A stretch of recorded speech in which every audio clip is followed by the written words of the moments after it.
বন্ধু বড় লোকের সন্তানদের সাথে মেলামেশা করিও না, কারণ বড় লোকের ছেলেরা ও বন্ধু অবিবাহিত যুবতীদের মতো ফিতনা। হযরত আবু সাঈদ খুদরি রাদিয়াল্লাহু তাআলা আনহু থেকে হাদিস কানা বর্ণিত, আমার নবী আপনার নবী দু জাহানের বাদশা নবী তিনি বন্ধু জানিয়ে দিয়েছে, একজন যুবক আর একজন যুবকের লজ্জাস্থানের দিকে তাকায়ও না, একজন যুবতী আর একজন যুবতীর লজ্জাস্থানের দিকে তাকায়ও না।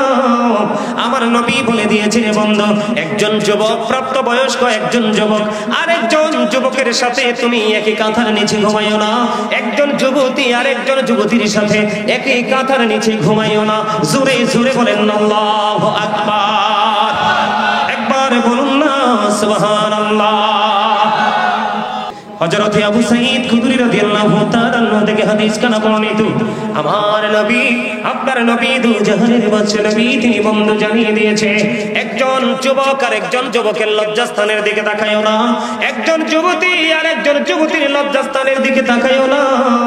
আমার নবী বলে দিয়েছে বন্ধু, একজন যুবক প্রাপ্তবয়স্ক একজন যুবক আর একজন যুবকের সাথে তুমি একই কাঁথার নিচে ঘুমাইও না, একজন যুবতী আর একজন যুবতীর সাথে একই কাঁথার নিচে ঘুমাইও না।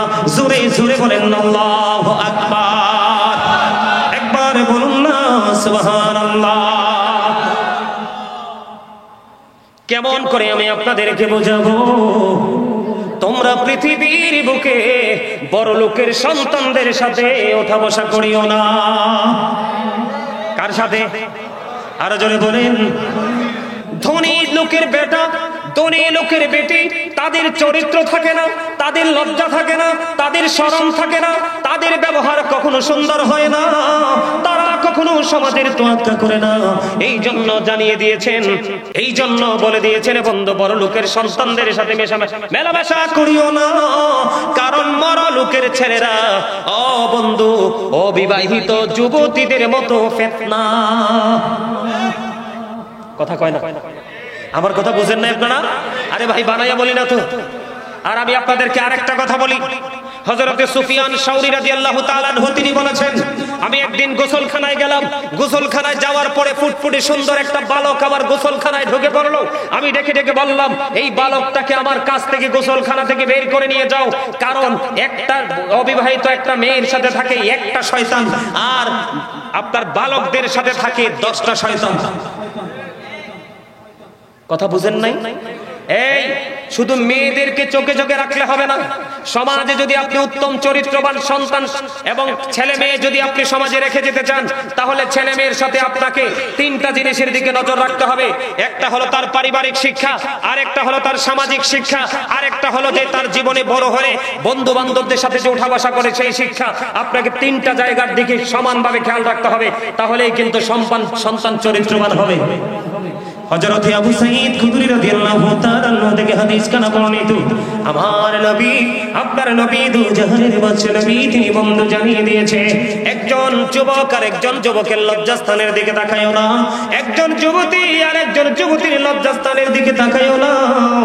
আমার নবী বলে দিয়েছে বন্ধু, একজন যুবক প্রাপ্তবয়স্ক একজন যুবক আর একজন যুবকের সাথে তুমি একই কাঁথার নিচে ঘুমাইও না, একজন যুবতী আর একজন যুবতীর সাথে একই কাঁথার নিচে ঘুমাইও না। জোরে জোরে বলেন আল্লাহু আকবার, একবার বলুন না সুবহানাল্লাহ। আপনার মধ্যে যদি সামাজিক ঐক্য গড়ে তুলতে চান, একজন আরেকজনের সাথে যদি বন্ধন তৈরি করতে চান, তাহলে আপনাকে একটা জায়গায় আসতে হবে। সেই জায়গাটা হলো একটা মুসলমান আর একটা মুসলমানকে দেখা মাত্রই সালাম দিতে হবে। আমার আল্লাহর কাছে 2টো জিনিস বন্ধু বেশি পছন্দ। কয়টা? 2টো জিনিস বেশি পছন্দ। এর মধ্যে পরিচিত হোক অপরিচিত হোক, মুসলমানকে বন্ধু দেখা মাত্রই সালাম দিয়ে দিব, আর ক্ষুধার্তকে খাবার খাওয়াবো পেট ভরিয়ে। জোরে জোরে সুবহানাল্লাহ। এখন এইটা কি আমাদের মধ্যে আছে? আপনি যদি মানুষকে দেখা মাত্র সালাম দিয়ে দিতে পারেন। অসুস্থ হলে যদি আপনি কাউকে দেখতে যেতে পারেন, অসুস্থ হলে যদি কাউকে দেখতে যেতে পারেন, বন্ধু আপনি যদি কেউ মারা গেলে তারা জানাজায় অংশগ্রহণ করতে পারেন, তখনই দেখবেন অটোমেটিক্যালি বন্ধু আপনার মধ্যে একটা বন্ধন তৈরি হয়ে যাবে, সামাজিক বন্ধনে আপনি আবদ্ধ হতে পারবেন। এটা হলো ব্যবহার, এটা হলো আচরণ, এটা আমার নবী বন্ধু আমাদেরকে শিক্ষা দিয়েছে। এবার আপনি পাশাপাশি বন্ধু ঘর তুলবেন, কি করবেন? আপনি পাশাপাশি ঘর তুলবেন। আল্লাহর হাবিব আপনাকে আমাকে জানিয়ে দিয়েছে, ও বন্ধু আপনার বাড়িতে বহুতল ভবন করবেন, আপনি ধরেন 5 তলা 10 তলা, মিনিমাম 50 থেকে 70 বা 100 বছরের গ্যারান্টি আছে না নাই? আপনি ঘর তুলবেন, ঘর যখন তুলতে যাবেন আপনার বাড়ির আঙিনায় আছে একজন গরিব মানুষ, ওই গরিব মানুষ সে তার জীবনে কোনোদিন ঘর উঠাতে পারবে না, বিল্ডিং করতে পারবে না বন্ধু।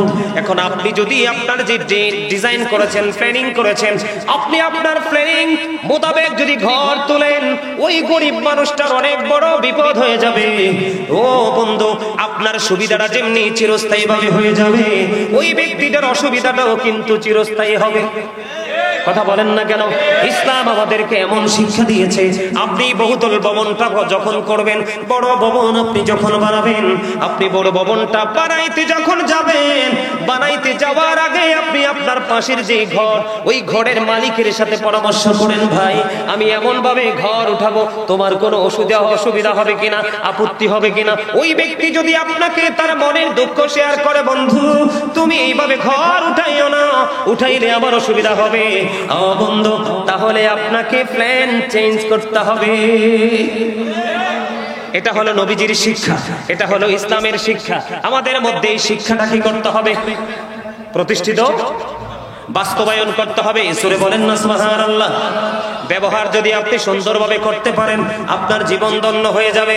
হাদিস শরীফের মধ্যে এসেছে, হযরত আবু হুরায়রা রাদিয়াল্লাহু তাআলা আনহু থেকে হাদিস কানা বর্ণিত, আপনার আমার প্রাণের নবীকে একজন প্রশ্ন করলেন, ইয়া রাসূলুল্লাহ, ওই ব্যক্তিটা অনেক বেশি দান সদকা করে, নামাজ পড়ে, কিন্তু তার ব্যবহার ভালো না, আচরণ সুন্দর না। আল্লাহর হাবিব জানিয়ে দিয়েছেন তিনি জাহান্নামী। নাউজুবিল্লাহ বলেন না। তিনি কি?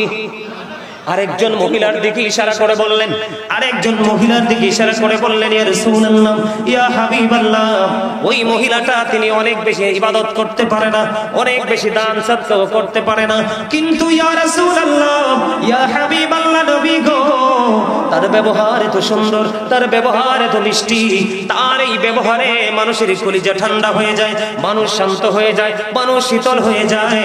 এই ক্ষেত্রে আল্লাহর হাবিব সঙ্গে সঙ্গে বলে দিয়েছেন সে জান্নাতি। আরো জোরে বলেন সুবহানাল্লাহ। আমরা এই শিক্ষাটা অর্জন করতে পেরেছি কোত্থেকে? আমার নবীর কাছ থেকে। এই জন্য বন্ধু আমরা ইহুদি নাসারাদেরকে ফলো করব না, বেঈমান কাফেরদেরকে আমরা ফলো করব না। যদি আমরা এমনি ভাবে বেঈমান কাফের মুশরিকদেরকে ফলো করতে থাকি, আমাদের জীবন দুনিয়া থেকে মৃত্যু পর্যন্ত, জীবন থেকে মরণ পর্যন্ত আপনার আমার দুনিয়াও শেষ হয়ে যাবে, আখিরাতও শেষ হয়ে যাবে। আল্লাহ কোরআনে বলেছেন, ইন্নাল কাফিরিনা কানু লাকুম আদুওয়াম মুবিনা। আল্লাহ বলেছেন, দা হেরিটেজ আর the eternal enemy of the believers. আল্লাহ বলেছেন ঈমানদারদের প্রকাশ্য শত্রু হলো বেঈমানেরা। আমাদের চুল কাটার স্টাইল ইহুদি স্টাইল, দাড়ি, ইহুদিরা তো দাড়ি ডিজাইন করে, আমাদের দাড়ি কি বেয়াজ্জতি করতেছে, কিন্তু আমরা মনে করতেছি এটা ডিজাইন, আমাদের দাড়িকেও সেটা করতেছি। আপনারা তো নিশ্চয়ই এখানে যারা আছেন সেলুনে যান না? কথা কয় না। সেলুনে যান কিনা? চুল দাড়ি কাটার জন্য যান না? যাওয়ার পরে কি দেখেন? কোন মুসলমানের ছবি দেখছেননি? আসেনি? সব বিদেশি শয়তানের ছবি। আমি একবার সেলুনে গেছি চুল ছোট করার জন্য, যাওয়ার পরে দেখি এক বাবা, কত সুন্দর ছেলে, ছেলেকে নিয়ে ঢুকছে, ঢুকে বলতেছে, হুজুর ওইটার মতো চুলটা কাটিং দিয়ে দেয়। জোরে কন্যা নাউজুবিল্লাহ। যে এত নষ্ট জায়গা আমরা নিজেরা তৈরি করে নিচ্ছি, সেটা ইসলামের আইন থেকে, বিধান থেকে দূরে যাওয়ার কারণে। কথা বলেন না কেন? মা আয়েশা সিদ্দিকা রাদিয়াল্লাহু তাআলা আনহা থেকে হাদিস বর্ণিত, তিনি জানিয়ে দিয়েছেন, আল্লাহর হাবিব সরকারে মদিনা তিনি বলে দিয়েছেন, বন্ধু উত্তম ব্যবহারের কারণে যেই বিষয়টা সহজ হয়ে যায়, শক্ত আচরণের কারণে সেই বিষয়টা শক্ত হয়ে যায়। কি? উত্তম ব্যবহার করলে নরম ব্যবহার, সফট সুন্দর ব্যবহারের কারণে একটা জিনিস কি হয়ে যায়, সহজ হয়ে যায়। আর খারাপ ব্যবহার, শক্ত ব্যবহারের কারণে সহজ বিষয়টাও কিন্তু জটিল হয়ে যায়। তাহলে আমরা সব সময় নরম ব্যবহার করার দরকার আছে না নাই? সুন্দর ব্যবহার করার দরকার আছে না নাই? এখন এই সুন্দর ব্যবহারটা শিখতে হলেই যেতে হবে মদিনা ওয়ালার পাগল আলেমদের কাছে, হক্কানি আল্লাহর ওলিদের কাছে। ঠিক কিনা বলেন? আরো জোরে বলেন। সুন্দর ব্যবহার করবে, সুন্দর ব্যবহারের কারণে আল্লাহ রাব্বুল আলামিন যেইটাকে সৌন্দর্যমণ্ডিত করে দেন, আর খারাপ ব্যবহারের কারণে সেই জায়গাটাকে কলুষিত করে দেয়। আল্লাহ রাব্বুল আলামিন তিনি কঠোরভাষী নয়, আল্লাহর হাবিব তিনিও কিন্তু বন্ধু কঠোরভাষী নয়। আল্লাহ রাব্বুল আলামিন অত্যন্ত আল্লাহ যেমন সফট, আল্লাহর হাবিবও তেমন সফট। এই সফট থাকার কারণে যুগে যুগে যুগে যুগে যুগে যুগে বন্ধু নবীজির কাছে বেঈমান কাফিররা ইসলাম গ্রহণ করেছে। জোরে জোরে বলেন না সুবহানাল্লাহ, আর জোরে বলেন সুবহানাল্লাহ। আপনাকে নবীকে জীবন দিয়ে ভালোবাসতে হবে, জীবনের চাইতে বেশি ভালোবাসতে হবে, সম্পদের চাইতে বেশি ভালোবাসতে হবে, সন্তানের চাইতে বেশি ভালোবাসতে হবে, তাহলেই আপনার জীবনে পরিবর্তন আনা সম্ভব। অন্যথায় কোনোভাবেই বন্ধু সম্ভব নয়। আপনি আমি আল্লাহর রহমতের ডানা ওই 3 শ্রেণীর মানুষের উপর প্রসারিত হয়ে থাকে বন্ধুরে আমার। এর মধ্যে হলো গরিব অসহায় মানুষের সাথে কেমন আচরণ করা। কি করা? কথা কয় না। মানে গরিব যারা আছে আপনার সমাজের মধ্যে, আপনার আশেপাশে, তাদের সাথে মিষ্টি ব্যবহার করবেন, পিতা মাতার সাথে মিষ্টি ব্যবহার করবেন, আপনার অধীনস্থে যারা আছে তাদের সাথে মিষ্টি ব্যবহার করবেন। এখানে আমি ব্যবহার কি জিনিস বুঝাচ্ছি বন্ধু, সুবহানাল্লাহ বলেন না। যেমন আমি সবগুলো বাদ দিয়ে দিলাম, সবগুলো বাদ দিয়ে দিলাম। একটু আগে কিন্তু ছোট্ট একটা হাদিস বলেছি, আপনার দান সবকে, আপনার নামাজ রোজা, আপনার আমল টামল সবকিছু আপনার বিনষ্ট হয়ে যাবে যদি আপনি বন্ধু খারাপ ব্যবহার করনে বলা বল। আর আপনার নামাজ কম, ইবাদত কম, জিকির কম, দান সাদকা কম, কিন্তু আপনার ব্যবহার অত্যন্ত সুন্দর। আমার নবী বলে দিয়েছেন আপনার জন্য বরাদ্দ করেছেন জান্নাত। সুবহানাল্লাহ বলেন।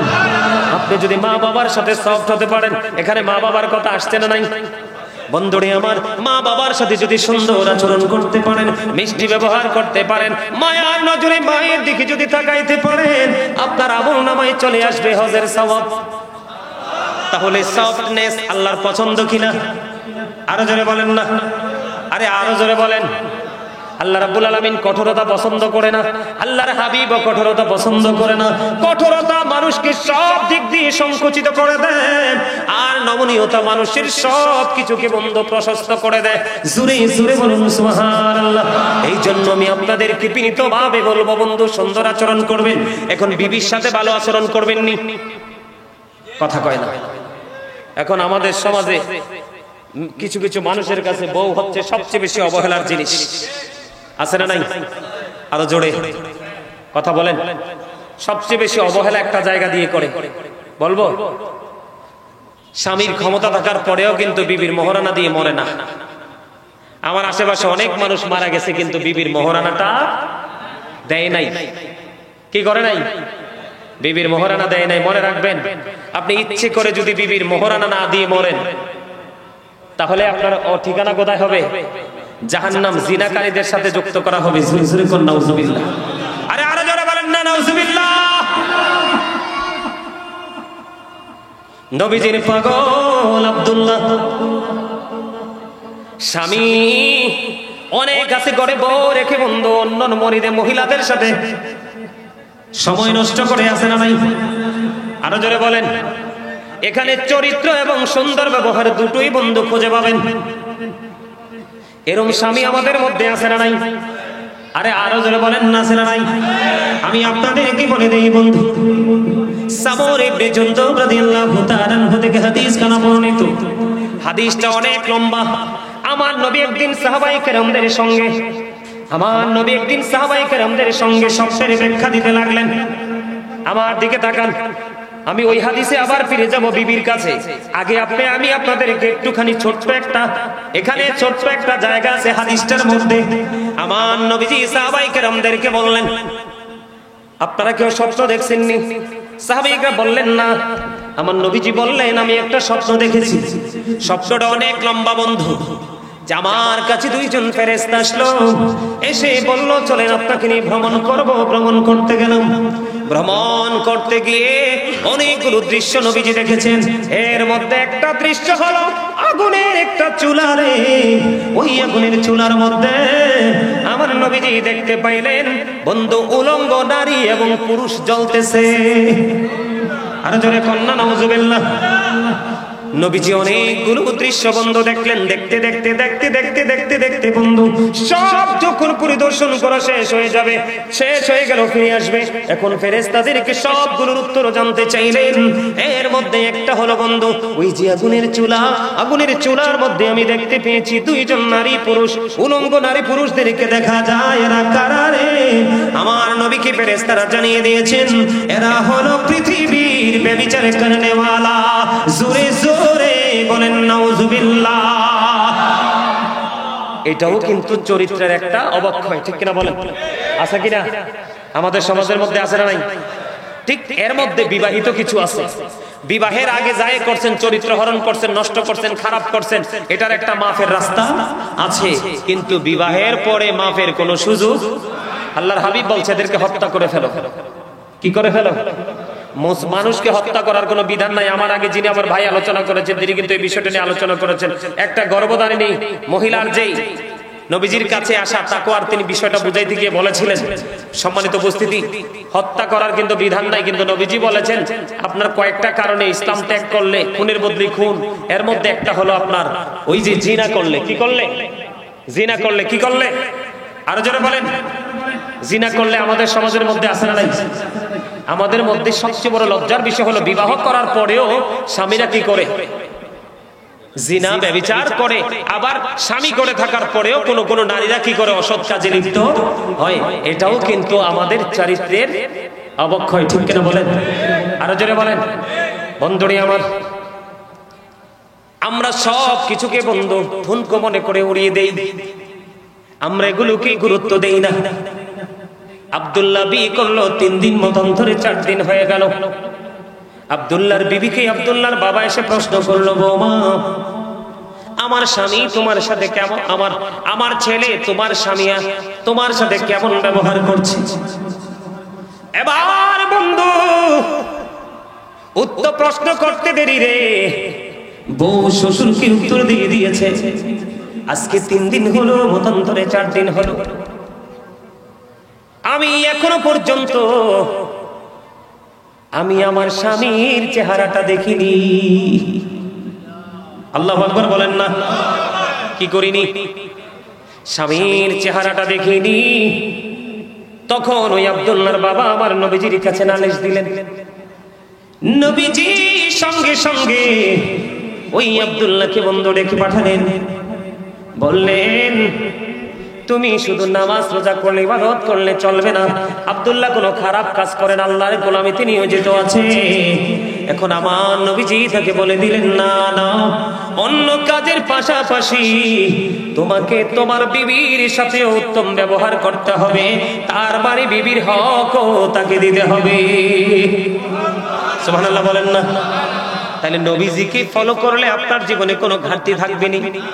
কথা বলেন, ঘাটতি থাকবে না। কোনদিন কোন অবস্থায় আপনার ঘাটতি হবে না। আপনি দুনিয়ার মধ্যে যা কিছু করেন না কেন, আপনি সব কিছু করতে পারেন, কিন্তু আপনি যেখানে যেটা প্রয়োজন সেটা যদি করতে পারেন, তাহলে আপনি হবেন উত্তম আচরণকারী এবং উত্তম চরিত্রবান। বন্ধুরে আমার, এই জায়গাতে আমি যদি আপনাদেরকে একটা জিনিস একবার ইনশিওর করে দেই, এই জায়গাতে বাবা মার দায়িত্ব যথাযথ পালন করা উচিত। আমরা যারা সন্তান রয়েছে আমাদের দায়িত্ব যথাযথ পালন করা উচিত। বাবা মার দায়িত্ব হলো every parent should take care their children very carefully. প্রত্যেকটা পিতামাতার উচিত সন্তানের দায়িত্ব যত্ন সহকারে পালন করা। আর আমরা যারা সন্তান পৃথিবীর বুকে এসেছি, আমাদের প্রত্যেকের উচিত we should Obi our parents. আমাদের প্রত্যেকের উচিত আমাদের পিতামাতা মাতাকে মান্য করা। বলে হুজুর পিতামাতাকে মান্য করব কেমন করে? আমি বন্ধু আপনার জন্ম থেকে প্রাপ্তবয়স্ক হওয়া পর্যন্ত আপনার উপর নামাজ ফরজ হওয়া পর্যন্ত আমি এই আগের জায়গাটা নিয়ে বলবো না। আপনি যখন বড় হবে, আপনার সন্তান যখন মোটামুটি বুঝতে শিখবে, আল্লাহর হাবিব বলেছেন আদিবু আওলাদাকুম আলা থালাতি খিসানিন হুব্বি নবীকুম ওয়া হুব্বি আহলি বাইতিহি ওয়া আলা কিরাতিল কুরআন। আল্লাহর হাবিব সরকারে মদিনা তিনি বলে দিয়েছেন তোমরা তোমাদের সন্তানদেরকে তিনটি বিষয় শিক্ষা দাও। কয়টি বিষয়? একটা হলো হুব্বি নবীকুম, নবীর প্রেম, ওয়া হুব্বি আহলি বাইতিহি, নবীর আহলি বাইতের প্রেম, নবীর পরিবারের প্রেম, ওয়া আলা কিরাতিল কুরআন, কোরআন তেলাওয়াত শিখাও। জোরে জোরে সুবহানাল্লাহ। আপনি যদি আপনার চরিত্রকে ঠিক রাখতে চান, আপনি যদি উত্তম ব্যবহার করনে ওয়ালা হতে চান, তাহলে আপনাকে একটা জায়গায় আসলেই যথেষ্ট। ঠিক কিনা বলেন? এই জায়গাটা হলো Allah is all in all, follow his law and light for eternal success. আপনি পরিপূর্ণভাবে সফল হয়ে যাবেন, আপনার জন্য পরিপূর্ণ সফলতা অপেক্ষা করতেছে। আপনি দুইটা জিনিসকে আঁকড়ে ধরেন। কয়টা? এই দুটো হলো আপনার আমার জীবনে নিয়ামত। একটা হলো আপনার আমার প্রাণের নবী, আর একটা হলো লৌহে মাহফুজের কোরআন, আল্লাহর অমীয় বাণী। জুরি জুরি বলেন সুবহানাল্লাহ। ল এন্ড লাইট, নূর হলো বন্ধু আরবি শব্দ, বাংলাতে এটাকে বলা হয় আলো, ইংলিশে এটাকে বলা হয় লাইট। আর ল বন্ধু আল্লাহর কোরআন। এই কোরআন বুঝিয়ে দেওয়ার জন্য আল্লাহ রাব্বুল আলামিন আমাদের জন্য বন্ধু আপনার আমার প্রাণের নবীকে পাঠিয়ে দিয়েছে। আপনি নবীকে পালন, নবীকে আদর্শ হিসাবে গ্রহণ করেন, আপনার জীবনে কোনো দিক দিয়ে কোনো অবক্ষয় দেখতে পাবেন না। এই জন্য আল্লাহ রাসূল বলেছেন হুব্বি নবীকুম teach the love of the prophet, নবীর প্রেম শিখাও। আল্লাহর হাবিব হযরতে আলী রাদিয়াল্লাহু তাআলা আনহু থেকে হাদিস বর্ণিত, আপনার আমার প্রাণের নবী তিনি বলে দিয়েছেন ও বন্ধু, বিলিভার্স লাভ দ্য প্রফেট, ঈমানদাররা নবীকে ভালোবাসবে। Hypocrites don't love the prophet, মুনাফিকরা নবীকে ভালোবাসবে না।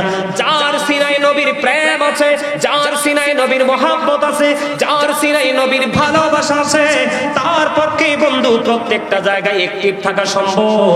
মুনাফিক কখনোই অ্যাক্টিভ হতে পারে না। ঠিক কিনা বলেন? দূরে আমার। এরপরে আমার নবী বলে দিয়েছেন তোমরা তোমাদের সন্তানদেরকে গুরুত্ব দিতে হবে। এটাই হলো আপনার আমার জন্য বড় শিক্ষা। কি? কারণ নবীকে ভালোবাসা আমাদের জন্য ফরজ, এটা হলো ঈমান। নবীর আহলে বাইত, নবীর পরিবারকে ভালোবাসা এটাও ফরজ, এটাও বন্ধু ঈমান। আপনি এই শিক্ষার প্রতি গুরুত্ব দিতে হবে। এই শিক্ষার গুরুত্ব অপরিসীম। আপনি যদি সন্তানকে শিক্ষাটা দিতে না পারেন, তাহলে আপনার সন্তান পথভ্রষ্ট হয়ে যাবে, চরিত্রহীন হয়ে যাবে। ও বন্ধু, খারাপ ব্যবহার করেনেওয়ালা বান্দাদের অন্তর্ভুক্ত হয়ে যাবে, কারণ তার মধ্যে সঠিক শিক্ষা যেটা থাকার দরকার সেটা নাই। তারপরে বলেছেন কোরআন তেলাওয়াত। আমি আপনাদেরকে যদি একটুখানি মজা দিতে চাই বন্ধু, আপনারা নবীর আহলে বাইত সম্পর্কে আমি যদি একটু বলতে চাই, আপনি যদি চরিত্রবান হতে চান, তাহলে বন্ধু ইমাম হাসান হুসাইন দুই ভাইকে ফলো করতে পারেন। আপনি যদি চরিত্রবান হতে চান, আপনি যদি উত্তম ব্যবহার করেনেওয়ালা হতে চান, হযরত আলীর দিকে ফলো করেন। মা বোনদেরকে দেখে দেখে বলছি, আপনারা যদি উত্তম চরিত্রবান হতে চান, আপনারা যদি আবেদা হতে চান, সালেহা হতে চান, তাহেরা হতে চান, তাহলে মা খাতুনে জান্নাত ফাতেমাকে ফলো করতে পারেন। তার কারণ হলো আপনার আমার প্রাণের নবী সেই ইনস্ট্রাকশন আমাদেরকে দিয়েছেন। নবীজি বলেছেন বন্ধু, নবীজির আহলে বাইতকে ভালোবাসতে আমার আপনার প্রাণের নবী সর্বপ্রথম মা খাতুনে জান্নাত ফাতেমা। হাদিস শরীফের মধ্যে এসেছে আল্লাহর প্রিয় হাবিব সরকারে মদিনা তিনি বলেছেন ফাতেমাতু সাইয়্যিদাতু নিসাই আহলিল জান্নাহ। আমার রাসূল বলেছেন mother Fatema is the leader of females in জান্নাহ। ও বন্ধু, এই চরমদ্বীপ ফকিরাখালীর আমার মা বোনদেরকে বলবো, উত্তম চরিত্রবান হতে চাও, উত্তম ব্যবহার করেনেওয়ালা হতে চাও, তাহলে তুমি মা খাতুনে জান্নাত ফাতেমাকে তুমি ফলো করো বন্ধু। নবীজির কাছে একদিন নবীজির কাছে মা ফাতেমা গেলেন কাজের বুয়া বাদির জন্য বন্ধু। যাওয়ার পরে মা রাসূল নিষেধ করে দিলেন। তারপরেও যদি বন্ধু মাঝে মাঝে মা ফাতেমা ক্লান্ত হয়ে যেতেন, একজন সহযোগী নিয়ে নিতেন। ও বন্ধু, আমরা দেখি বাংলাদেশে আপনি যদি ব্যবহারের কথা বলেন, চরিত্রের কথা বলেন, তাহলে এটাও কিন্তু বড় একটা জায়গা। কয়েকদিন আগে আপনাদের ইয়াতে দেখেছি, টিভিতে দেখেছি, আপনাদের মুরাদপুরে একটা মেয়েকে বন্ধু গরম লোহা তা বন্ধু গরম করে লোহা তার পিঠের মধ্যে সেক দিয়েছে। দেখছেন কিনা? কথা বলেন না কেন? দেখেন না আপনারা খবরটা? ঢাকা থেকে 71 টেলিভিশনের সহযোগিতায় বন্ধু এসছে তাদেরকে ধরার জন্য, তাদেরকে বাড়িতে পায়নি। তারা দেখেন কাজ বুঝে না পাইলে অবুঝ অবলা মেয়েদেরকে তারা আঘাত করে গায়ে বন্ধু, এমন আঘাত করে যে এটা তার জীবনে ভোলা যায় না। মা ফাতেমা শিক্ষা দিয়েছে, মা ফাতেমা বলেছে ব্যবহার কেমন করে করতে হয় শিখো, তোমার চরিত্রকে কিভাবে ধরে রাখতে হয় সেটা শিখো। কাজ বুয়া যখন কাজ করতে করতে ক্লান্ত হয়ে যায় তখন তুমি সেখান থেকে এই কাজটা শুরু করো, ওই বুয়াকে একটু বিশ্রাম করতে দাও, কারণ সেও তো মাংসে গড়া মানুষ। কথা বলেন না কেন? এই শিক্ষা মহিলাদের ভিতরে আসেনি? ম্যাক্সিমাম বড় লোকের বেটির কাছে নাই, গরিবদের কাছে এখনো গেলে সেটা পাওয়া যায়। কথা বলেন না কেন? পাওয়া যায় কি যায় না? আমি আপনাদেরকে যদি ব্যবহার শিখাইতে চাই, উত্তম চরিত্রবান যদি হতে চান বন্ধু, নবীকে ভালোবাসতে হবে, নবীর আহলে বাইতকে ভালোবাসতে হবে। আমি আপনাদেরকে যদি ছোট্ট একটা एग्जांपल দেই, আল্লাহর হাবিব হাদিস শরীফের মধ্যে এসেছে, আল্লাহর হাবিব বলেছেন আল হাসান ওয়াল হুসাইন সাইয়্যিদা শাবাবি আহলিল জান্নাহ। আপনার আমার প্রাণের নবী তিনি বলে দিয়েছেন imam Hasan and Husain are the leader of younger people in Jannah. আপনার আমার প্রাণের নবী তিনি বলে দিয়েছে এ চরমদি ফকিরাখালীর যুবক, তোমাদের জন্য নিয়ামত। আল্লাহর হাবিব বলেছেন ইমাম হাসান হুসাইন জান্নাতে যুবকদের লিডার হবে। এখন কি মুখে মুখে ইমাম হুসাইন ইমাম হাসান রাদিয়াল্লাহু তাআলা আনহুকে ভালোবাসি বললে হবে, নাকি তাদের আদর্শকে লালন করতে হবে? কথা বলে না? কি করতে হবে? তাদের আদর্শটাকে লালন করতে হবে, ঠিক কিনা বলেন? আরো জোরে বলেন। এখন লালন কি করব কি করব না? তারা কেমন সফট ছিলেন জানেন, তাদের ব্যবহার কত সুন্দর ছিলেন। এখন ধরেন एग्जांपल দেই, যদি কোনো মানুষ ওযু করতে গিয়ে ভুল করে, আমরা কি বলি? দেহ দাড়িগুলো পাইকে কত বড় হয়ে গেছে, ওযুই জানেন। কথা কন, আমরা এরকম না? আমাদের ব্যবহারটা এরকম না? নামাজ পড়তে গেলে যদি দেখি ভুল করে, চাচা আপনার বয়স তো হবে 70, এখনো নামাজ জানেন না। কথা কন না কেন? এরকম বলি কি বলি না? আর যারা বলে আপনারা একটু সামনের দিকে আসেন, যার যার সামনে যে খালি জায়গাগুলো আছে জায়গাটি ফিল আপ করেন, ওই যে পিছনে মানুষ এসে দাঁড়ায় রয়েছে, আপনারা সবাই সামনের দিকে আসেন, আসেন আসেন, আর জোরে আসেন, আস্তে আস্তে আরো আরো তাড়াতাড়ি আসেন। আমার আল্লাহ আল্লাহ আল্লাহ লা ইলাহা ইল্লাহু আল্লাহ আল্লাহ আল্লাহ ইল্লাহু আপন নূর দিয়া আল্লাহ করিয়া সৃজন, আরশের পরে কুরসির তরে রাখিলেন গোপন নবীজি আল্লাহ আল্লাহ আল্লাহ ইল্লাহু আল্লাহ আল্লাহ আল্লাহ আল্লাহ পাকের প্রিয় হাবিবে মুহাম্মদ রাসূল, সবার আগে হলেন তিনি সৃষ্টি কোটির মূল নবীজি আল্লাহ আল্লাহ আল্লাহ ইল্লাহু আল্লাহ আল্লাহ লা ইলাহা ইল্লাহু। মনটা আমার চাই যে শুধু যেতে মদিনায়, এই রে মনটা আমার চাই যে শুধু যেতে মদিনায়, এই রে অবুঝে মনে রে বোঝাই যত সে তো বোঝে না নবীজি আল্লাহ আল্লাহ লা ইলাহা ইল্লাহু আল্লাহ আল্লাহ ইল্লাহু। না জানি তো বাইতে নৌকা, না জানি সাঁতার, না জানি তো বাইতে নৌকা, না জানি সাঁতার, হায়রে দয়া করে পার করিও জাহান্নাম মাজার নবীজি আল্লাহ আল্লাহ লা ইলাহা লা ইলাহা ইল্লাল্লাহ মুহাম্মাদুর রাসূলুল্লাহ সাল্লাল্লাহু আলাইহি ওয়াসাল্লাম। বন্ধু বলতেছিলাম আমি আপনাকে, আপনারা একটু মনটা দিয়ে শুনেন, বিভিন্ন দিক থেকে ছোট্ট ছোট্ট করে एग्जांपल দিব বন্ধু। এবার আমি বলতেছিলাম ইমাম হাসান রাদিয়াল্লাহু তাআলা আনহু, হুসাইন রাদিয়াল্লাহু তাআলা আনহু দুই ভাই একদিন সফরে বের হলো। দুই ভাই যখন সফরে বের হলো, সফরে বের হওয়ার পরে দেখতে পাইলেন একজন মুরব্বি উযু বানাইতেছে, কিন্তু মুরব্বির উযু হয় না। এবং ইমাম হাসান হুসাইন দুই ভাই চিন্তা করলেন, একজন আরেকজনের সাথে পরামর্শ করলেন, দাঁড়িয়ে দাঁড়িয়ে দেখলেন ওই যে বুড়ো দাদুর তো উযু হয় না, আজকে কৌশলে বুড়ো দাদুকে উযু শিখিয়ে দেব, কিন্তু দাদুর সাথে কখনোই খারাপ ব্যবহার করা যাবে না। সুবহানাল্লাহ বলেন না, আর জোরে বলেন না সুবহানাল্লাহ। এবার বন্ধু ধীরে ধীরে এবার কি করলেন, ওই বুড়ো দাদুর কাছে ইমাম হাসান হুসাইন দুই ভাই আস্তে আস্তে করে চলে গেলেন। যাওয়ার পরে বন্ধু এবার দাদুকে ডাক দিলেন, ডাক দিয়ে দাদুকে সালাম দিলেন। দাদু সালামের জবাব দিলেন।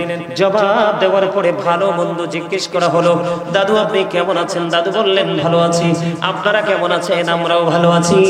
দাদু আপনি আজকে একটা কাজের বিচারক হতে হবে গো, একটা কাজের বিচার আপনাকে আজকে করতে হবে।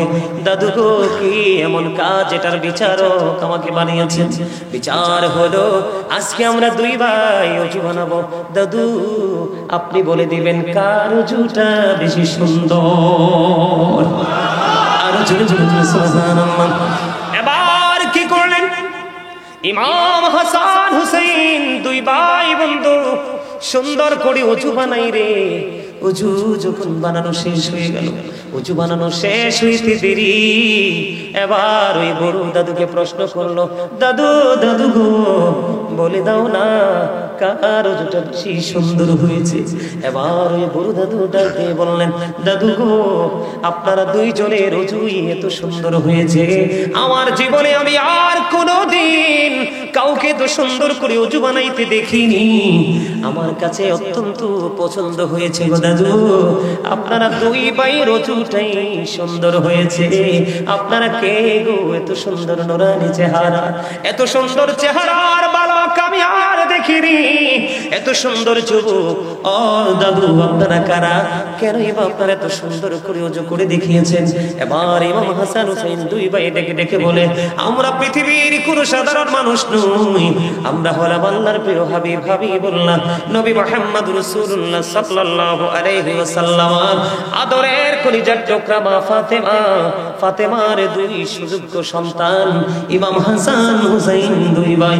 বড় দাদু একটা ডাক দিয়ে বললেন, এই কারণে আপনাদের অজু এত সুন্দর। ওই দুই ভাই বলেছেন এই অজু আমাদের প্রাণের কলিজার টুকরো নানা আমাদেরকে শিখিয়েছে। সুবহানাল্লাহ। ওই বুড়ো দাদু নিজেই বন্ধু স্বীকার করেছে আপনাদের অজুটাই সুন্দর হয়েছে, আমার অজুটাই সুন্দর হয়নি। এখানে আপনারা দেখেছেন দুই ভাইয়ের ফুলের চরিত্র কত সুন্দর, ফুলের মতো বন্ধু আচরণ কত মিষ্টি, কোন ধরনের কোনো প্রেসার নেই, কৌশল করে বন্ধু দাদুকে অজু শিখিয়ে দিয়েছেন। এমনি ইমাম হাসান হুসাইন দুই ভাই আমার নবীজি সাহাবায়ে কেরামের জীবনী থেকে আমরা অনেক উত্তম আচরণ, সুন্দর আচরণ, উত্তম চরিত্রের মিসাল আমরা খুঁজে পেয়েছি বন্ধু। আমরা সেই দিকে দাবিত হতে হবে। জীবনে আপনি যত ভালো কাজ করেন, যত দান সদকা করেন, যত ধরনের ভালো কাজ করেন, আপনার ব্যবহার এবং চরিত্র এই দুটো যদি ঠিক না থাকে বন্ধু, আপনি কখনোই জান্নাতে যেতে পারবেন না। এই দুটো কি ভালো করার দরকার আছে না? আছে। সম্মানিত উপস্থিতি, ব্যবহারের কথা যদি বলি, এখন আমাদের সমাজের মধ্যে দেখবেন বিপদে পড়লে যদি একজন 5 টাকা হাওলাত চায়, মানুষ কিন্তু দিতে চায় না। কথা বলেন চায়, কিন্তু সুদের কথা বলেন দেখবেন কতজন দিতে আসে। আছে না নাই? আরো জোরে বলেন, আছে না? হাওলাত চাইলে বলবে নাই। যখন আপনি সুদের মাধ্যমে কোনো বিনিময়ে পাবে দিবে, দিতে বলবেন, তখন দেখবেন টাকার কোনো অভাব হবে না। এটা কি ভালো ব্যবহার? আরো জোরে বলেন না।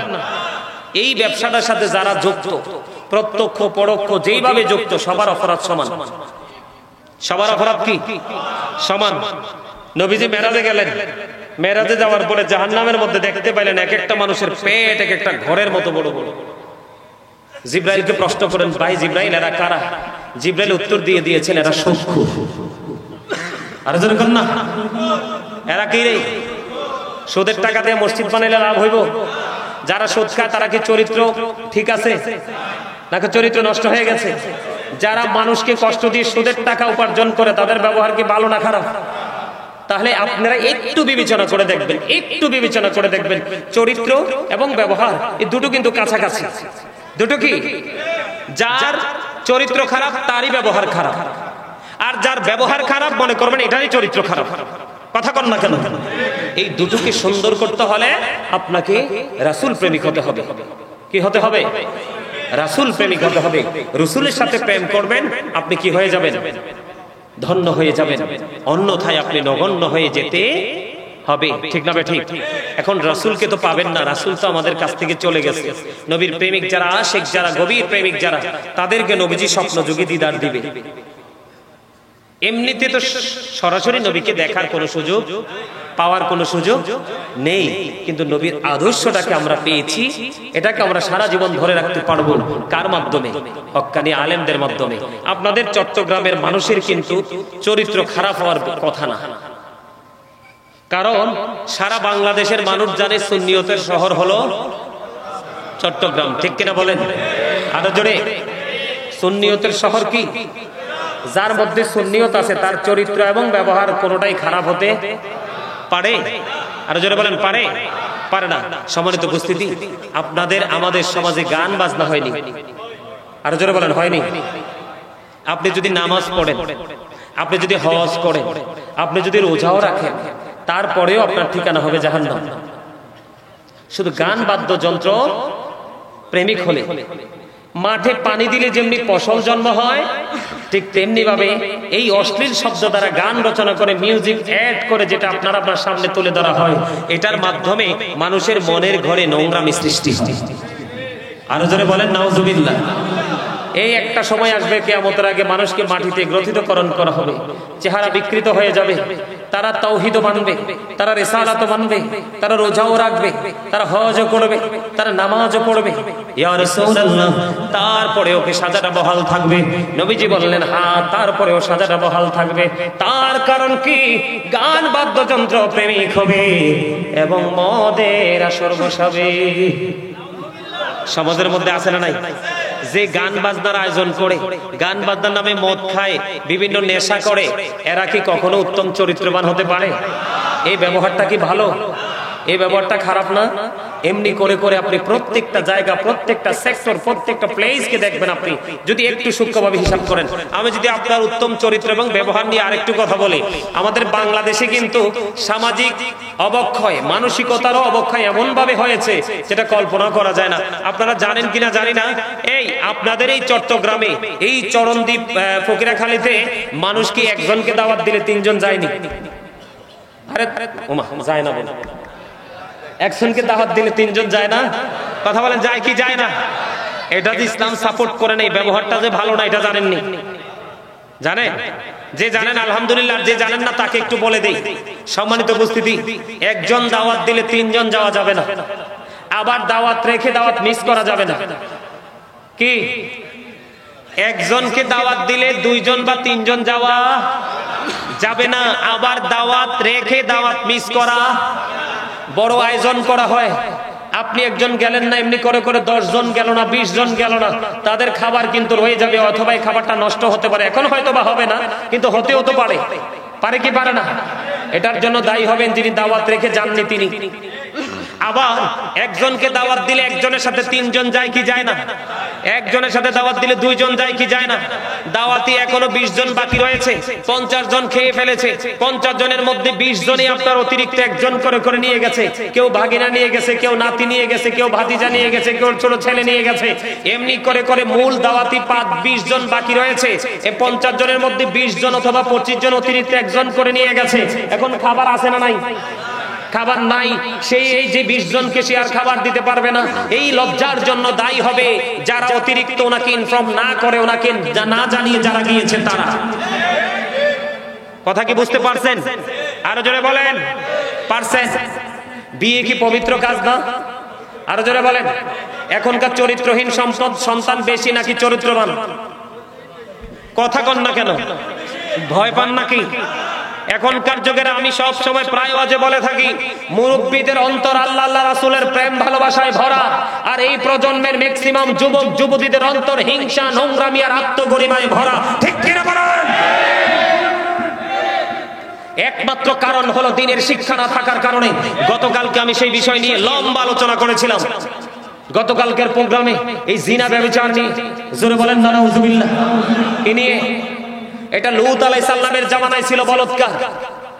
কি এই বলৎকারী পিছনের লজ্জাস্থান দিয়ে আপনার নিজের শারীরিক চাহিদা মেটানো, এটা লূত জাতির কাজ, এটা আখির নবীর কাজ হতে পারে না। ঠিক কিনা বলেন? আর জোরে আপনি কি বলবো চরিত্র নিয়ে ওয়াজ বিভিন্ন দিক থেকে আপনাদেরকে এক্সাম্পল দিয়েছি। কারো কাছে ভালো লাগবে, কারো কাছে খারাপ লাগবে, আই ডোন্ট কেয়ার। আমি যতটুকু অর্জন করেছি ততটুকু থেকে আমি আপনাদেরকে বলে দিতে চাই। আল্লামা ইবনে হাজার আসকালানি হাসান ইবনে জাকওয়ান রাদিয়াল্লাহু তাআলা আনহু থেকে তিনি বর্ণনা করেছেন। বলবো? আরো জোরে বলেন। বলবো? আরো জোরে, আরো জোরে বলবো। বন্ধুরে আমার দিকে তাকান বন্ধু, কেমন করে আমি আপনাদেরকে বোঝাবো?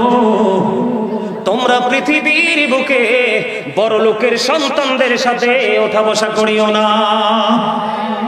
কার সাথে? আরো জোরে বলেন। ধনী লোকের বেটা, ধনী লোকের বেটি, তাদের চরিত্র থাকে না, তাদের লজ্জা থাকে না, তাদের শরম থাকে না, তাদের ব্যবহার কখনো সুন্দর হয় না, তারা কখনো সমাজের তোয়াক্কা করে না। এই জন্য জানিয়ে দিয়েছেন, কিছু বলবেন? এই জন্য বলে দিয়েছেন বন্ধু, বড় লোকের সন্তানদের সাথে মেলামেশা করিও না, কারণ বড় লোকের ছেলেরা ও বন্ধু অবিবাহিত যুবতীদের মতো ফিতনা। কথা কয় না? আমার কথা বুঝেন না আপনারা? আরে ভাই বানাইয়া বলি না তো। আর আমি আপনাদেরকে আরেকটা কথা বলি। হযরতে সুফিয়ান সাউরী রাদিয়াল্লাহু তাআলা আনহু তিনি বলেছেন, আমি একদিন গোসলখানায় গেলাম। গোসলখানায় যাওয়ার পরে ফুটফুটে সুন্দর একটা বালক আমার গোসলখানায় ঢুকে পড়লো। আমি ডেকে ডেকে বললাম, এই বালকটাকে আমার কাছ থেকে গোসলখানা থেকে বের করে নিয়ে যাও, কারণ একটা অবিবাহিত একটা মেয়ের সাথে থাকে একটা শয়তান, আর আপনার বালকদের সাথে থাকে 10টা শয়তান। কথা বুঝেন নাই? এই শুধু মেয়েদেরকে চোখে চোখে রাখলে হবে না। সমাজে যদি আপনি উত্তম চরিত্রবান সন্তান এবং ছেলে মেয়ে যদি আপনি সমাজে রেখে যেতে চান, তাহলে ছেলে মেয়ের সাথে আপনাকে 3টা জিনিসের দিকে নজর রাখতে হবে। একটা হলো তার পারিবারিক শিক্ষা, আরেকটা হলো তার সামাজিক শিক্ষা, আরেকটা হলো যে তার জীবনে বড় হলে বন্ধু বান্ধবদের সাথে যে উঠা বসা করে সেই শিক্ষা। আপনাকে 3টা জায়গার দিকে সমানভাবে খেয়াল রাখতে হবে, তাহলেই কিন্তু সন্তান চরিত্রবান হবে। হযরত আবু সাঈদ খুদরি রাদিয়াল্লাহু তাআলা আনহু থেকে হাদিস কানা বর্ণিত, আমার নবী আপনার নবী দু জাহানের বাদশা নবী তিনি বন্ধু জানিয়ে দিয়েছে, একজন যুবক আর একজন যুবকের লজ্জাস্থানের দিকে তাকায়ও না, একজন যুবতী আর একজন যুবতীর লজ্জাস্থানের দিকে তাকায়ও না। আমার নবী বলে দিয়েছে রে বন্ধু, একজন যুবক প্রাপ্তবয়স্ক একজন যুবক আর একজন যুবকের সাথে তুমি একই কাঁথার নিচে ঘুমাইও না, একজন যুবতী আর একজন যুবতীর সাথে একই কাঁথার নিচে ঘুমাইও না। জোরে জোরে বলেন আল্লাহু আকবার, একবার বলুন না সুবহানাল্লাহ। আমার কথা বুঝতে পেরেছেন? হ্যাঁ, খেয়াল রাখবেন তো। কোন বালক যদি সমাজের মধ্যে অতিরিক্ত সুন্দর ফুটফুটে হয়, এটার দিকে কোনো আপনার আমি কি বলবো লজ্জার কথা না, এটা জানার কথা, এটার দিকে কোনো না কোনো ছেলের নজর পড়তে পারে। এই জন্য প্রাপ্ত কোনো বয়স্কের সাথে ফুটফুটে সুন্দর কোনো বালককে একসাথে দেওয়া যাবে না, তাহলে এই চরিত্র শারীরিক ফিজিক্যাল চরিত্রটাকে হরণ করে নিয়ে যাবে। জোরে জোরে বলেন ঠিক না ঠিক? আরো জোরে। এই দেশে এই রোগ আছে না নাই? আরো জোরে বলেন। এই রোগ এটা একমাত্র বলৎকারী জিনা ব্যভিচার থেকে আপনার আসে। আপনি যখন আপনার চরিত্রকে সুন্দর রাখবেন, তখন দেখবেন এই ভয়ঙ্কর ব্যাধি আপনার আমার মধ্যে থাকবে, আপনার আমার মধ্যে থাকবে।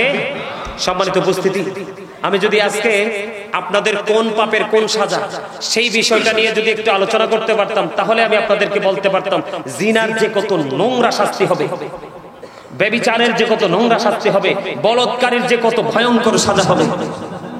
চরিত্র আমাদের কয়েক রকমের আছে, ঠিক কিনা বলেন? ব্যবহারও তেমনি কয়েক রকমের আছে, ঠিক কিনা বলেন? বাড়ি বানাইতে গেলে পাশের মানুষকে নিয়ে বাড়ি বানাবেন, কথা বলেন। মাঠে ফসল বুনতে গেলে আশেপাশের জমির মালিকদেরকে নিয়ে সুন্দর করে আলাপ আলোচনা করে সবাই মিলেমিশে করবেন, ঠিক কিনা বলেন? আরো জোরে। কাউকে কেউ কিছু চাইলে আপনি যদি পারেন দিবেন, না পারলে তাকে সান্ত্বনা দিয়ে বিদায় দিবেন, দূর দূর করে তাড়ানো যাবে। ব্যবহার অনেক রকমের হয়, ব্যবহার কিভাবে করবেন, চরিত্র অনেক রকমের হয়। আমি কোন দিকে বলবো? আপনি বড় লোক, আপনার ঘরের লোক, পাশের ঘরের লোক গরিব, আপনি আল্লাহ রাসূল বলে যে তুমি যখন রান্না করো রান্নার সময় তরকারিতে ঝোল একটু বাড়াই দিও যেন তোমার পাশের ঘরের গরিবকে দিতে পারো। আর আপনি যদি তাকে দেওয়ার ইচ্ছা না থাকে, আপনি এমন সময় খান, এমন সময় বাজার ঘরে ঢুকান, তার সন্তান দেখলে কান্নাকাটি করবে কিন্তু তার তো দেওয়ার তৌফিক নাই, এটাকে লুকাইয়া ঘরে ঢুকান। কথা কি বুঝতে পারছেন? এইরকম করে করে প্রত্যেকটা সেক্টরে আপনারা একটু বিবেক খাটিয়ে কাজ করবেন, তাহলে আপনি উত্তম ব্যবহার করেওয়ালা ব্যক্তি এবং উত্তম চরিত্রবান হিসাবে আপনি আল্লাহর কাছে বিবেচিত হয়ে যাবেন। জোরে জোরে বলেন আমিন। সম্মানিত উপস্থিতি, এই সুন্দর জায়গাটাকে আরো বেশি সুন্দর করতে হলে আমি শুরুতে একটু জিকির নিয়ে কথা বলেছিলাম, মনে আছে? আরো জোরে বলেন। এই জায়গাটা দিয়ে শেষ করে দিব, অনেক সময় হয়ে গেছে। এই জায়গাটা দিয়ে শেষ করব। সেই জায়গাটা হলো আপনার জিকির কিভাবে করবেন। সুবহানাল্লাহ আল্লাহর জিকির, আলহামদুলিল্লাহ জিকির, আল্লাহু আকবার জিকির, লা ইলাহা ইল্লাল্লাহ জিকির। কাউকে ভালো কাজের জন্য ডাকা, এটাও জিকির।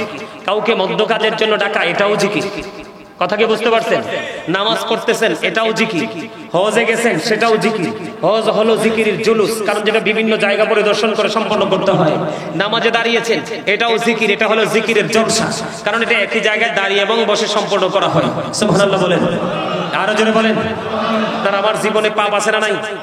অতীত জীবনে অনেক ব্যবহার খারাপ করছি মানুষের সাথে, কথা কর না কেন? আমরা করি না? যেমন ধরেন, কি বলবো, সবচেয়ে বেশি খারাপ লাগে একটা কাজ, আমরা যখন বাজার করতে চাই, সব বাজার তো আর একটা একটা করে গনে গনে দেখে দেখে আনা যায় না। বাজার কি করে আনার পরে দেখলাম যে পচা বা নষ্ট, ব্যবহারের যোগ্য না, এটা ফিরাই নিলে কিন্তু দোকানদার কি হয়ে যায়? রাগ হয়ে যায়, হয় কি হয় না? আর জোরে বলেন না, হয় কি হয় না? এটা কি সুন্দর ব্যবহার? এটা কি তার উত্তম চরিত্র?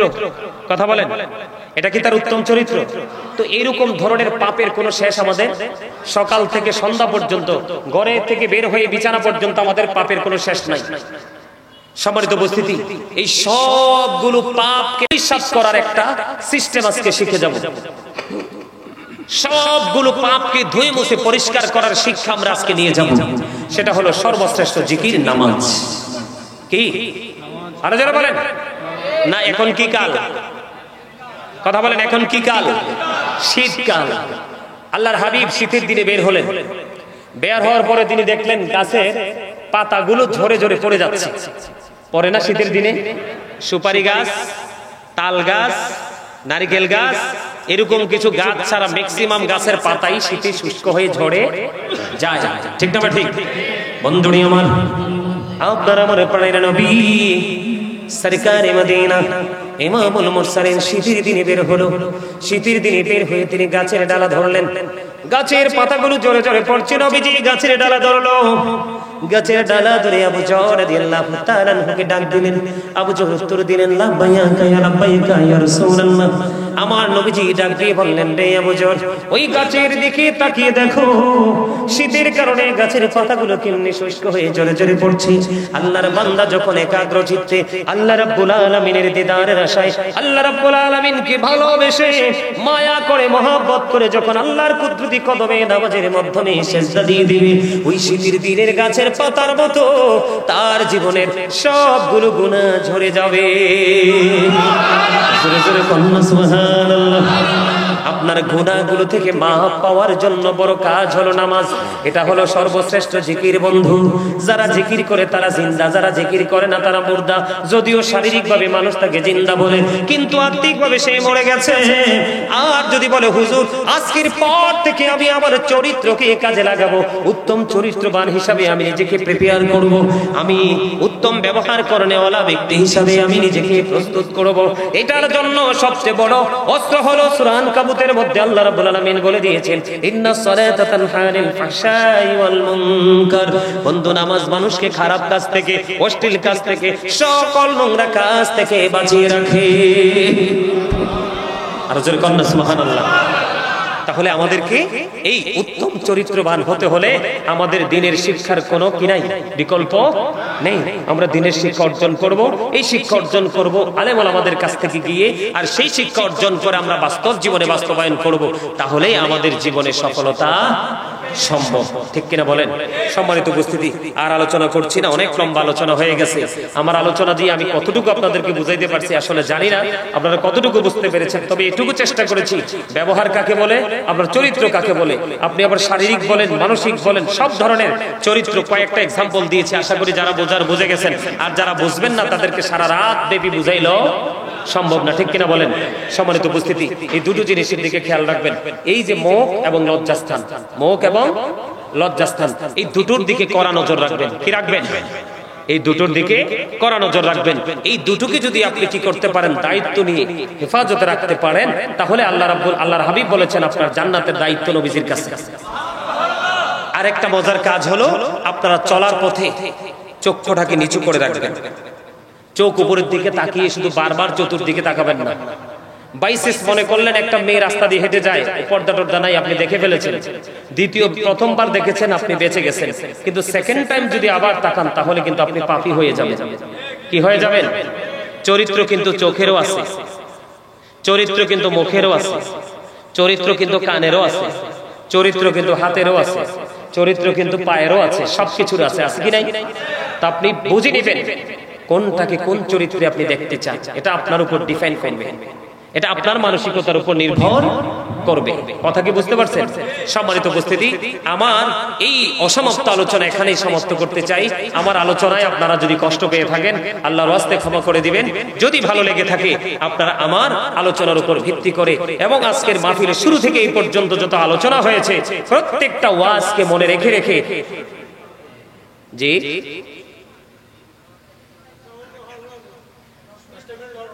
আরো 10টা মিনিট, আরো 10টা মিনিট, আলহামদুলিল্লাহ বলেন। আরো 10টা মিনিট যদি করি তাহলে একটু প্রেম নিয়ে করব। কে নিয়ে? আরো জোরে। ভালোবাসা নিয়ে। কার ভালোবাসা? কার ভালোবাসা? রাসূলের ভালোবাসা। কার ভালোবাসা? রাসূলের ভালোবাসা। মুরব্বি একটু আবদার করেছেন 10 মিনিট, আমি আর 10 মিনিট আলোচনা করব ভালোবাসা নিয়ে। ভালোবাসাটা কেমন করে করতে হয় বন্ধুরে আমার, নবীকে কেমন ভাবে ভালোবাসতে হয়, ট্রেনিং, সেই ট্রেনিংটা আমরা কিভাবে নিব। আমি 10 মিনিট দুটো ঘটনা বলবো, দুটো ঘটনা বলার মধ্য দিয়ে 10 মিনিট শেষ হয়ে যাবে। সম্মানিত উপস্থিতি, আপনারা সবাই শুনছেন না যে হিজরতের রাত্রে নবীজিকে সাপে কামড় দিয়েছিল? হযরত আবু জি বলে, সাপে কি নবীজিকে কামড় দিয়েছেন? আবু বকর। কাকে? তো না বুঝা জি বলেন কেন? এটা তো একবার মুখস্থ ওয়াজ। কি ওয়াজ এটা? একবার মুখস্থ ওয়াজ। সুন্নিরা সবাই এটা মুখস্থ করে রাখছে, করছে কিনা? আর জোরে বলেন, আর জোরে। বন্ধুরে আমার, আমরা তো নবীর উম্মত, নিজেদেরকে নবীর উম্মত বলে দাবি করি, কিন্তু নবীর আদর্শ, নবীর প্রেম আমাদের মধ্যে নেই। বন্ধুরে আমার, ওই হিজরতের রাত্রিতে গুহার মধ্যে যে আবু বকর সিদ্দিক রাদিয়াল্লাহু তাআলা আনহুকে যে সাপে কামড় দিয়েছিল, কেন কামড় দিয়েছিল? যেই সাথীকে আমার নবী এখনো রওজায় পাশে নিয়ে শুয়ে আছে। আমার গজলে আমি তুলে ধরেছিলাম, খেয়াল করেছিলেন কিনা বন্ধুরে আমার? ওই সাপ কি আমার নবীর সঙ্গীকে চিনল না? অবশ্যই চিনেছে। যা কিছু ছিল সব কিছু গায়ের জামা ছিঁড়ে ছিঁড়ে প্রত্যেকটা গর্তকে ফিল আপ করে দিল। একটা গর্ত ফিল আপ করার মতো কোনো কিছু ছিল না। হযরত আবু বকর সিদ্দিক রাদিয়াল্লাহু তাআলা আনহু পা দিয়ে বন্ধু গর্তের মুখটা ফিল আপ করে দিল, আর সাপটা সবল মেরে দিল। সাপটা সবল মারতে দেরি করলো না। সাপটা যখন সবল মারলো, আবু বকরের শরীরে বিষটা বন্ধু ছড়ে গেল, শরীরটা কম্পন আরম্ভ শুরু করলো। ও বন্ধু, একটা ফোঁটা চোখের পানি আমার নবীজির পবিত্র নুরানি চেহারা মোবারকের উপর পড়লো। আমার নবীজির একটু তন্দ্রাচ্ছন্ন ছিল, ভেঙে গেল। দেখার পরে তিনি দেখতে পাইলেন আবু বকরকে সাপে সবল মেরেছে। আমার নবীর পবিত্র মুখ জবান মোবারক থেকে থুতু মোবারক যখন লাগিয়ে দিল, বিষ বন্ধু পরিপূর্ণ কি হয়ে গেল? ফিনিশ হয়ে গেল। জোরে জোরে কন্যা সুবহানাল্লাহ। কিন্তু এখানে সবচেয়ে বড় মজার খবর হলো, সবচেয়ে বড় মজার জায়গা হলো, কেন গো ওই সাপটাকে সবল মারলো? ওই সাপটা কেন আবু বকরের পায়ে সবল মারলো? তার কারণ হলো বন্ধু, সাপ আবু বকরকে মারার জন্য সবল মারেনি, আবু বকরকে ধ্বংস করার জন্য সবল মারেনি। সাপের একটা কৌশল হলো সবল মারা, এছাড়া তার কাছে কোনো রাস্তা ছিল না বন্ধু। সাপটা সবল মারলো, তার কারণ হলো, সাপটা সবল মারার কারণ হলো, আবু বকর যখন পাটা গর্তের মুখটার মধ্যে দিয়ে দিল, সাপ আমার নবীকে দেখতে পায় না। জোরে জোরে বলেন না সুবহানাল্লাহ। বন্ধুরে আমার, সাপ আমার নবীকে দেখতে পায় না, কিতাব প্রমাণ করেছে। সাপ আবু বকরকে সবল দিয়ে বুঝিয়ে দিল, এ আবু বকর, তুমি পা সরায়া নাও, পা সরায়া নাও। আমার এই গর্তের মধ্যে বসবাসের বয়স হলো 1500 বছর। আবু বকর, ও আবু বকর, তুমি পাটা সরিয়ে নাও, পাটা সরিয়ে নাও। আমি আমার প্রাণের নবীকে প্রাণটা ভরে দেখব, কারণ আজকে পর্যন্ত আমার এই গর্তে বসবাসের বয়স হলো 1500 বছর ধরে অপেক্ষা করতেছি আমি আমার প্রাণের নবীর জন্য। জোরে জোরে বলেন না সুবহানাল্লাহ। বন্ধুরে আমার, আকির নামক একটা গাধা, আমার নবীজি যখন পৃথিবী ছেড়ে চলে গেল, পৃথিবী ছেড়ে চলে যাওয়ার পরে আকির নামক গাধাটা সহ্য করতে পারলো না, নবীজির বিরহ সইতে পারলো না। 3 দিন 3 রাত্র, মতান্তরে 4 দিন 4 রাত্র কোন ধরনের কোনো খাবার খায় না, কোন ধরনের কোনো পানি স্পর্শ করে না। গাধার মনের মধ্যে একটা শুধু চিন্তা, একটা শুধু শব্দ, তার হৃদয় রাজ্যে বসবাস করে, আরে প্রাণের নবী সরকারে মদিনা, আল্লাহর প্রিয় হাবিব আমার প্রাণের নবী কোথায় চলে গেল? এই বুঝি চলে গেল, জীবনে আর কোনদিন প্র্যাকটিক্যালি নবীর কে আর দেখতে পাবো না। নবীর বিরহ সে মেনে নিতে পারলো না, নবীর চলে যাওয়া সে মেনে নিতে পারলো না। 3 দিন 3 রাত্র, মতান্তরে 4 দিন 4 রাত্র সে কোনো খাবার বন্ধু স্পর্শ করলো না। সর্বশেষে গভীর সমুদ্রে চাপ দিয়ে সে তার নিজের জীবন দিয়ে দেয়। এইরকম প্রেম করতে পারলে কি হয়ে যাবে? আমাদের জীবন ধন্য হয়ে যাবে। আমাদের ব্যক্তি জীবনে এত বেশি গাদার কোনো গুরুত্ব নেই, আমাদের প্রয়োজনের মধ্যেও গাদার গুরুত্বটা পড়ে না, ঠিক না ঠিক? কিন্তু রাসূলের সাথে প্রেম দেখছেন, কথা বলেন সম্মানিত উপস্থিতি, নবীর প্রেম নিয়ে যদি আমি কথা বলি শেষ হবে না। হযরত ওয়াইস করে নবীর সাথে প্রেম করে নবীজির জুব্বা মোবারক পেয়ে গেল, ঠিক কিনা বলেন? উহুদের ময়দানে হযরত মালিক বিন সিনান রাদিয়াল্লাহু তাআলা নবীজির রক্ত মোবারক চোষার কারণে নবীজি গোটা পৃথিবীকে জানিয়ে গেল যে তোমরা যদি জান্নাতে কোনো মানুষ দেখতে চাও তাহলে মালিক বিন সিনানকে দেখে নাও। সুবহানাল্লাহ বলেন না? সম্মানিত উপস্থিতি, আমরা যদি সেইভাবে রাসূলকে ভালোবাসতে পারি, আমরা যদি সেইভাবে রাসূলকে মহব্বত করতে পারি, তাহলেই কিন্তু আমাদের জীবনটা ধন্য। নামাজ যখন পড়তে যাব, নবীজি যেভাবে শিখিয়েছে সেভাবে পড়ব। মা বাবার সাথে ভালো ব্যবহার যখন করব, নবীজি যেভাবে শিখিয়েছে সেইভাবে করব। সমাজের মানুষের সাথে যখন ব্যবহার করব, নবীজি যেভাবে শিখিয়েছে সেইভাবে আমরা করব, ঠিক কিনা বলেন? রাস্তায় যখন চলবো, রাস্তার যে হক আছে সেই হক আমরা আদায়